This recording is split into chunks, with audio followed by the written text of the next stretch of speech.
अस्सलामुअलैकुम, कैसे हैं आप सब? उम्मीद करती हूँ सब बिल्कुल ठीक-ठाक होंगे, फिट-फाट होंगे।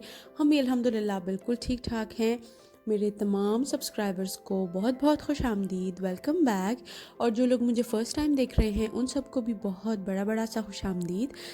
मेरा नाम ईमन है और मैं डे टू डे लाइफ़ पे व्लॉग्स बनाती हूँ, कुकिंग भी शेयर करती हूँ, आंटियों वाले नुस्खे भी बताती हूँ और थोड़ी बहुत ड्रेस डिज़ाइनिंग भी कर लेती हूँ। तो अगर आपको मेरी वीडियो पसंद आए तो feel free to like comment and share and don't forget to subscribe क्योंकि ये बिल्कुल फ्री है। तो आप सब लोगों की दुआओं का बहुत बहुत शुक्रिया, जिसने भी तितली के लिए दुआ की, हर एक बंदे ने उन सबको मैं बहुत शुक्रिया कहना चाहूँगी क्योंकि आप सबकी दुआओं की बदौलत ही माशाल्लाह माशाल्लाह तितली अल्हम्दुलिल्लाह बिल्कुल ठीक हो गई है। And sorry she is recovering very quickly. Thank you so much इतनी सारी दुआओं का। तो आज का व्लॉग हम स्टार्ट करते हैं सुबह मॉर्निंग से। ये वीकेंड है और सुबह हो चुकी है हमारी, ऑलमोस्ट 10 बज रहे हैं और हस्बैंड साहब भी घर पे हैं। तो उन्होंने फरमाइश की है कि मैं उनके लिए बनाऊं, अब मैं आपको क्या डिस्क्राइब करूं, पश्तो में तो वेशले कहते हैं और इंग्लिश में पैनकेक कह लेते हैं और साथ में पंजाबी वगैरह में पूड़े कहते हैं मेरे ख्याल में, if I am not wrong. तो मैं वही बनाने के लिए मैंने आटे की स्लरी सी बनाई है।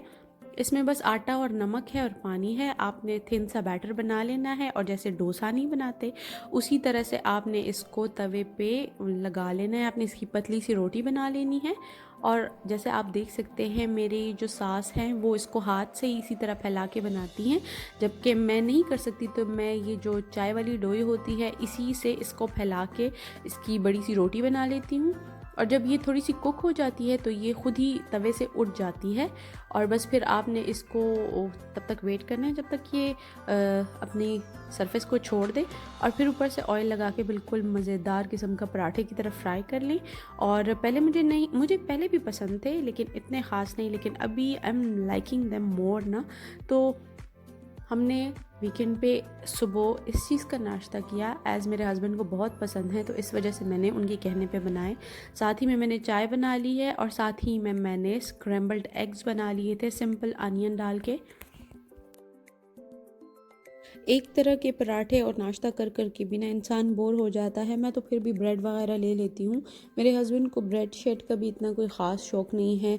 वो भी अगर कभी उनका मूड करे ब्रेड के स्लाइस पे जैम खाने का तो वो कभी कभार ले लेते हैं, वरना उनको ऐसा सच पसंद नहीं है। और पिछले तो कुछ 3-4 दिनों से मैं उनके लिए सुबह नाश्ता बनाने के लिए भी नहीं उठ सकी क्योंकि तितली भी बीमार थी तो उसकी वजह से सारी रात मैं उसके साथ जागती रहती थी। तो फिर वो इतने काइंड है कि वो सुबह पे मुझे नहीं उठाते थे।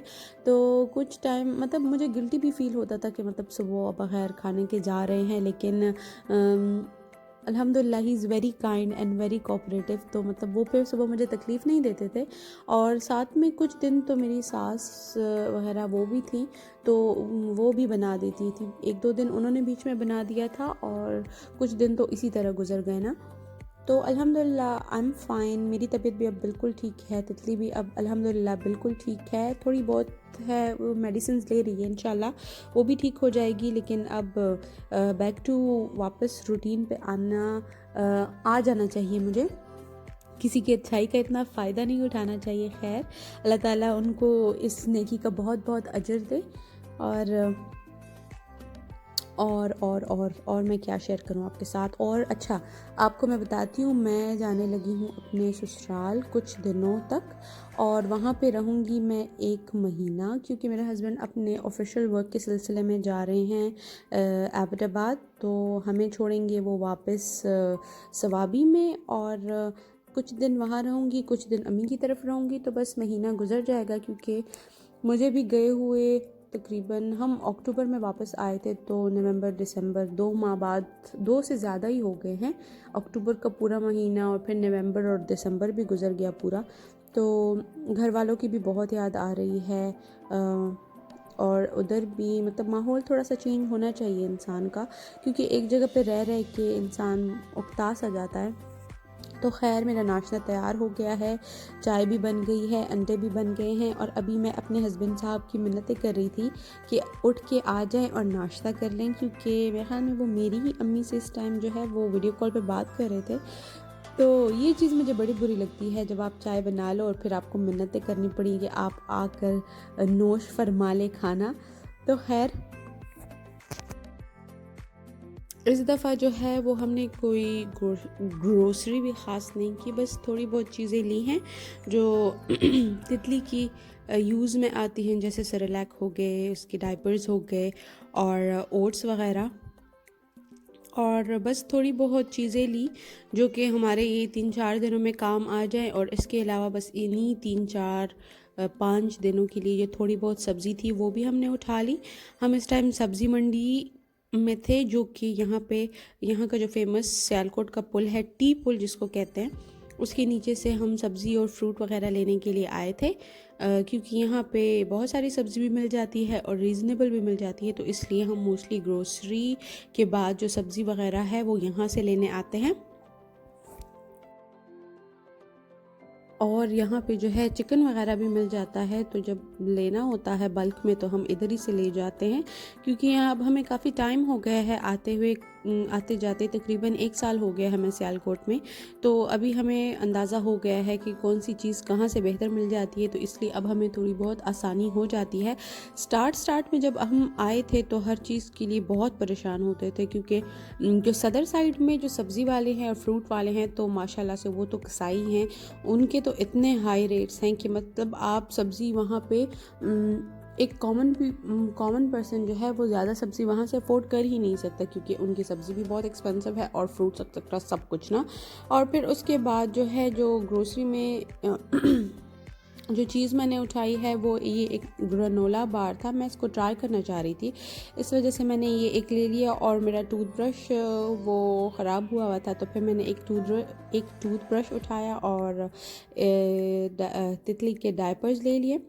तो ये इस तरह से कुछ नज़र आया, क्योंकि बहुत टाइम पहले मैंने ग्रेनोला बार जो है वो घर पे बनाए थे, तो मैं देखना चाह रही थी कि इसके टेस्ट में और उसके टेस्ट में मतलब कितना डिफरेंस है। तो कोई ख़ास डिफरेंस नहीं था, वो ज़्यादा बेहतर थी क्योंकि वो बिल्कुल घर के नेचुरल इंग्रेडिएंट से बनी हुई थी, और उसमें स्वीटनर के बतौर मैंने जो है वो खजूर डाली थी, जबकि इसमें जो है वो शुगर थी। तो जो घर पे बना हुआ था वो ज़्यादा हेल्दियर वर्जन था।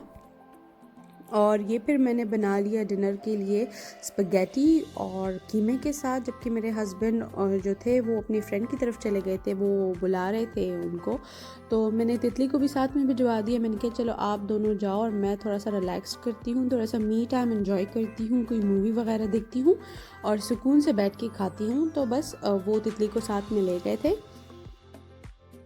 ये जो है नेक्स्ट डे पे लंच टाइम का व्लॉग है, और यहाँ मैं बनाने जा रही थी फ़िश, क्योंकि हम वैसे भी फ्रीज़र में जो चीज़ें पड़ी हुई हैं उसको फिनिश अप कर रहे हैं, क्योंकि फिर तो वो वैसे ही ज़ाया हो जाएंगी और आप इतना लंबा सफ़र करके साथ में फ़्रोज़न आइटम्स लेके भी नहीं जा सकते, वो पानी बह जाता है उनमें से।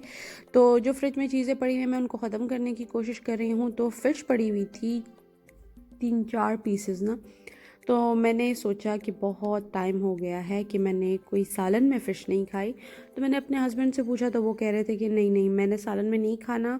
तो मैंने उनके लिए जो है वो फ्राई करने का प्लान बना लिया, और अपने लिए मैंने कहा 2 पीसेस मैं करी बना लेती हूँ, फ़िश करी। जब हम छोटे होते थे तब मुझे याद पड़ता है कि हम जो है मेरे जो दादा थे वो लेके आते थे फ़िश, तो वो घर पे सबके लिए जो है वो मछली का सालन बनता था। तो मुझे खैर उसका टेस्ट तो याद नहीं है, लेकिन ये मुझे याद है कि सालन में वो होती बहुत मज़े की थी। तो यहाँ पे मैंने जो ड्राई मसाले हैं उनको रोस्ट किया है, और फिर अदरक भी थोड़ी सी डाल के उसको ग्राइंड कर लिया है, और ड्राई मसालों में नमक, हल्दी और मिर्च डाल के थोड़ा सा पानी डाल के इसको मैंने फ्राई कर लिया। और इधर फ़िश पे भी मैंने वही नमक और मिर्च लगा के थोड़ा सा मैं उसको फ्राई कर लूँगी, ताकि उस पर एक क्रस्ट बन जाए, ताकि मछली टूटे नहीं।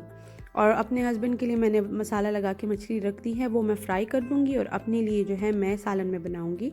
तो बस फिर जब ये दोनों साइड से थोड़ी सी हल्की सी कुक हो जाए तो इसी तेल में आप जो है चॉप किया हुआ प्याज डाल लें।